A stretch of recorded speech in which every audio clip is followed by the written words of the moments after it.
11 सितंबर 2001 ऐसा खौफनाक दिन जिसने अमेरिका को हिलाकर रख दिया। Almost a decade, US intelligence stuff.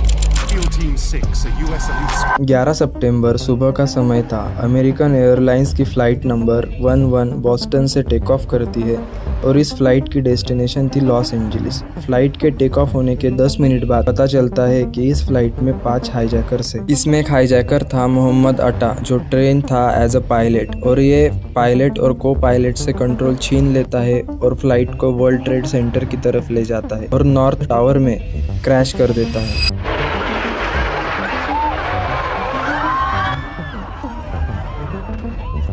इसके सिर्फ 17 मिनट बाद यूनाइटेड एयरलाइंस की फ़्लाइट 175 को भी हाईजैक किया जा चुका था और फिर एक बार फ्लाइट को वर्ल्ड ट्रेड सेंटर की तरफ मोड़ते हैं और इस बार साउथ टावर में क्रैश कर देते हैं। और दूसरे क्रैश के बाद फिर खबर आती है कि और 2 फ्लाइट हाईजैक हो चुकी है और दोनों को वॉशिंगटन डीसी की तरफ मोड़ दिया जाता है और डिपार्टमेंट ऑफ डिफेंस की बिल्डिंग में फ़्लाइट 77 को क्रैश कर दिया जाता है। और इस सब के बीच जो फ्लाइट 93 थी उसमें बैठे लोगों ने हिम्मत दिखाई और हाईजैकर से लड़ने लगे। इस सब में प्लेन का कंट्रोल छूट जाता है और प्लेन एक खाली ग्राउंड पर क्रैश हो जाता है। इतना बड़ा हमला होने के बाद यूएसए उसी दिन इन्वेस्टिगेशन स्टार्ट कर देती है और कुल 19 हाईजैकर्स को आइडेंटिफाई करती है, जिसमें जो मोहम्मद अटा था उसका बैग कनेक्टिंग फ़्लाइट डिले की वजह से एयरपोर्ट पर ही छूट जाता है और इस बैग में सारी डिटेल्स मिल जाती है, जैसे कि अलकायदा के इंस्ट्रक्शन, ट्रेनिंग। इसमें नाम सामने आता है ओसामा बिन लादेन का। इसके बाद 20 सितंबर 2001 को यूएस के प्रेसिडेंट जॉर्ज डब्ल्यू बुश पूरी दुनिया के सामने अफगानिस्तान से कहते हैं कि बिना किसी शर्त के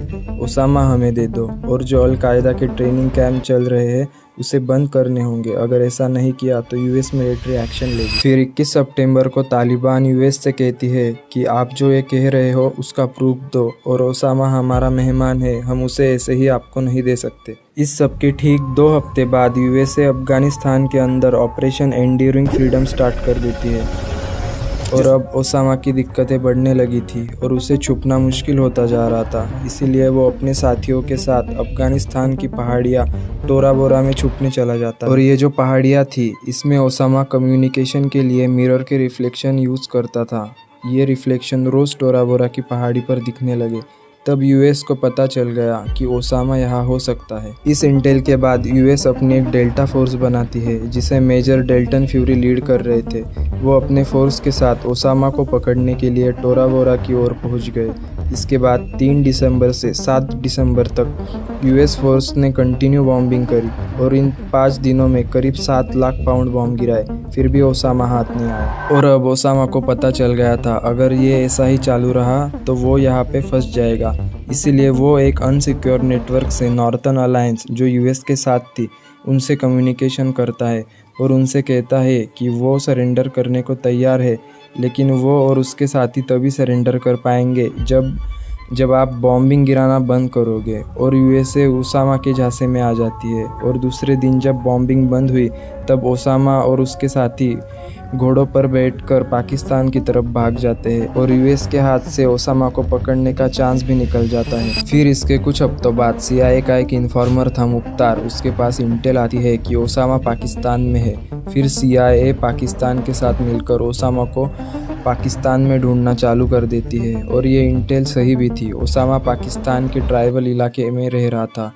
उसने बाकी दुनिया से अपना कनेक्शन लगभग कट कर दिया था। पहले ओसामा अलकायदा से बात करता था, वो भी उसने बंद कर दिया था।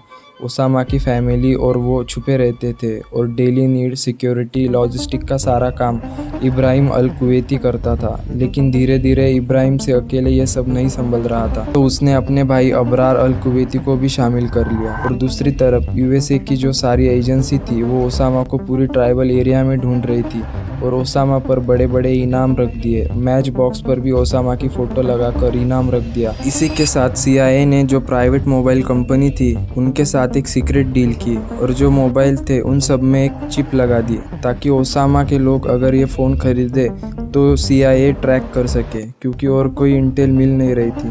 लेकिन इन सब चीज़ों का भी कुछ फ़ायदा नहीं हुआ। फिर CIA अपना एक आदमी अल-कायदा में प्लांट करने की सोचती है और फिर हुमाम अल-बलावी उर्फ अबू दुजाना इस नाम का एक डॉक्टर था जो अल-कायदा से लिंक के चक्कर में पकड़ा गया था। उसे CIA कहती है कि तुम हमारे डबल एजेंट बन जाओ और हमें बस ओसामा की इंटेल ला के दो, फिर हम तुम्हें फ्री कर देंगे। और बलावी इस चीज़ के लिए हाँ भी कर देता है। फिर उसे थोड़ी ट्रेनिंग देकर छोड़ देते हैं और बलावी अल-कायदा ज्वाइन कर लेता है। फिर CIA को छोटी मोटी इन्फॉर्मेशन देना स्टार्ट कर देता है। फिर एक दिन बलावी एक सिक्योर नेटवर्क के ज़रिए CIA को बताता है कि उसे एक बहुत ज़रूरी इंटेल मिली है जिससे ओसामा पकड़ा जा सकता है, लेकिन फ़ोन पर यह डिटेल नहीं बता सकता, इसीलिए मिलकर बताएगा। और उसी दिन बलावी का बर्थडे भी था। CIA उसके लिए केक भी लेके आई थी क्योंकि वो बलावी पे बहुत खुश थे। और बलावी CIA के कैंप की तरफ आता है और इस कैंप की सिक्योरिटी जो थी वो बहुत टाइट थी और सारी सिक्योरिटी को बताया गया था कि बलावी की चेकिंग कोई नहीं करेगा। और सारी सिक्योरिटी पोस्ट को पार करके वो कैंप के अंदर आता है और सबके सामने अपने हाथ आगे करके खुद को बम से उड़ा देता है। बलावी कभी CIA का डबल एजेंट बना ही नहीं था, उल्टा उसने कैंप में जितने ऑफिसर थे उन्हें मारने की प्लानिंग अल-कायदा के साथ मिलकर बनाई थी और इन सब में CIA की पूरी लीडरशिप खत्म हो गई थी। और दूसरी तरफ ओसामा की हेल्थ भी ख़राब होती जा रही थी, इसलिए अल-कायदा एक न्यूट्रल जगह ढूंढ रही थी जहां ओसामा को शिफ्ट कर सके।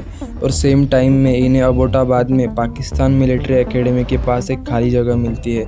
इसके तुरंत बाद अबरार वो जगह $50,000 में खरीद लेता है और ओसामा को उस जगह शिफ्ट कर दिया जाता है और अगले 5 सालों तक CIA को कुछ पता नहीं चला। इसके बाद 27 अगस्त 2010 को इब्राहिम को किसी काम की वजह से पेशावर जाना पड़ता है और ये हमेशा बात करने के लिए एक सिक्योर नेटवर्क का यूज़ करता था, लेकिन आलस के चक्कर में उस दिन वो अपने पर्सनल फ़ोन से अल-कायदा के एक मेंबर से कुछ सेकंड बात करता है और उसी कॉल की वजह से CIA इब्राहिम के कॉल को तुरंत ट्रैक कर लेती है और उसका पीछा करना चालू कर देती है कि वो आखिर जाता कहाँ है। उसके थोड़ी देर बाद इब्राहिम अबोटाबाद के एक बड़े से कंपाउंड में अपनी गाड़ी पार्क करता है और बहुत दिनों तक CIA इसी सीक्वेंस को फॉलो करती है और तब इन्हें डाउट होता है कि शायद यहाँ पर ओसामा हो सकता है और वो ये सारी डिटेल लेके जो CIA के डायरेक्टर थे लियोन पेनेटा उनको मेल करते हैं और उन्हें ये सारी बात बताते हैं। तब लियोन एक प्रेजेंटेशन बनाकर बराक ओबामा के पास जाते हैं और उनसे कहते हैं कि टीम को एक पाकिस्तान के अंदर कंपाउंड मिला है जिसमें ओसामा हो सकता है। इस पर ओबामा कहते हैं कि भले ही पाकिस्तान में हो, आप बिना पाकिस्तान को बताए इन्वेस्टिगेशन स्टार्ट कर दो। इसके बाद CIA की जो टीम थी उनके पास रिलेशन एक retire army officer Iqbal Syed के साथ थे। CIA ने उससे मदद मांगी और सैयद का एक दोस्त था अमीर अजीज, जिसका घर कंपाउंड से 80 यार्ड की दूरी पर था। उसके छत से कंपाउंड के अंदर की चीज़ें दिखती थी। फिर इकबाल मिलने के बहाने आमिर के घर गया और वहाँ से कंपाउंड के अंदर की फ़ोटो निकाली और CIA को दी। इसके बाद कंपाउंड को ट्रैक करने के लिए CIA ने इंफ्रारेड कैमरा और नाइट विजन कैमरा लगा दिए ताकि ह्यूमन हीट से थर्मल इमेज निकाली जा सके। और इन सब चीज़ों की वजह से इन्हें यह पता चला कि रोज़ एक आदमी हैंड रिटन नोट्स भेजता है और इब्राहिम इन्हें एज ए कुरियर बन के आगे भेजता है। इन सब से CIA को एक गारंटी मिल गई थी कि इस तरह के नोट सिर्फ ओसामा ही भेज सकता है, लेकिन उनके पास कोई प्रूफ नहीं थे स्ट्राइक करने के लिए।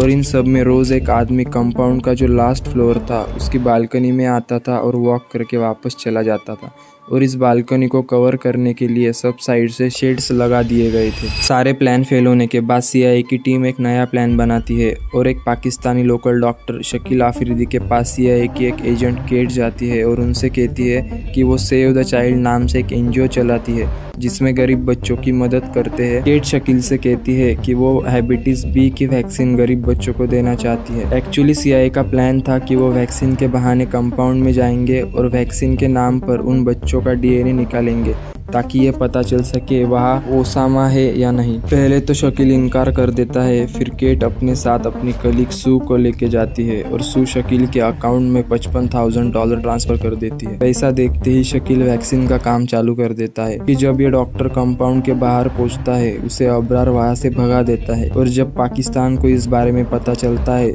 उसे गद्दारी के जुर्म में 33 साल तक सजा हुई। आज की डेट में भी शकील पाकिस्तान की जेल में है। मल्टीपल प्लान फेल होने के बाद इनके पास स्ट्राइक करने के अलावा कोई ऑप्शन नहीं बचता है क्योंकि US 10 साल से ओसामा को पकड़ने की कोशिश कर रहा था। फिर ओबामा भी इस बात में हामी भरते हैं और ऑपरेशन का नाम रखा गया ऑपरेशन नेपच्यून स्पेयर। और इस ऑपरेशन को करने के लिए नेवी सील की टीम 6 को चुना गया। इस ऑपरेशन का सबसे मेन पार्ट था हेलीकॉप्टर को लो रेंज पर रखकर पाकिस्तान के रेडार से बचाना, ताकि पाकिस्तान फोर्स को पता न चल सके। इसके बाद पूरी टीम जलालाबाद के एयरबेस पर जाती है जो अफगानिस्तान में है और ऑर्डर का वेट करती है। फिर नेक्स्ट डे ओबामा इस ऑपरेशन को फाइनल अप्रूवल देते हैं। इसके बाद रात के 12:30 बजे 2 हॉक्स हेलीकॉप्टर ओसामा के कंपाउंड पर पहुंचते हैं, लेकिन कंपाउंड के पास पहुंचते ही एक हेलीकॉप्टर का कंट्रोल छूट जाता है और हेलीकॉप्टर वॉल फेंसिंग में क्रैश हो जाता है, लेकिन कोई कैजुअलिटी नहीं होती है। लेकिन हेलीकॉप्टर क्रैश की वजह से अभी ये मिशन सीक्रेट नहीं रहता है। और उसी वक्त एक शोएब अख्तर नाम का व्यक्ति कंप्यूटर पर काम कर रहा था। उसने अपने ट्विटर हैंडल से ट्वीट किया कि helicopter hovering above Abbottabad at 1 AM is rare event. उसके बाद सील टीम ग्राउंड फ्लोर के दरवाजे के पास पहुंचती है और दरवाजे के उस साइड से इब्राहिम फायरिंग स्टार्ट कर देता है और रिटर्न फायर में मारा जाता है। और फिर इब्राहिम की बीवी दरवाजा खोलती है ताकि बच्चों को गोली ना लगे। इसके बाद सील टीम आगे बढ़ती है और अबरार को उसी की लैंग्वेज में आवाज देती है। अबरार जैसे ही दरवाजा खोलता है उसे वही गोली मार दी जाती है। फिर सील टीम फर्स्ट फ्लोर की तरफ बढ़ती है और वहां पर ओसामा का बेटा खालिद था। वो अंधाधुंध AK-47 से फायरिंग स्टार्ट कर देता है, लेकिन आखिर में उसे भी मारा गया। इसके बाद सील टीम जिसे ढूंढ रही थी ओसामा, वो अपनी बीवी अमाल को आगे करके छुपता है, लेकिन आखिर में 1:10 पर ओसामा के फोरहेड पर 2 गोली मारी गई। इसके बाद 15 मिनट तक कंफर्म किया जाता है कि जो मरा है वो ओसामा है या और कोई।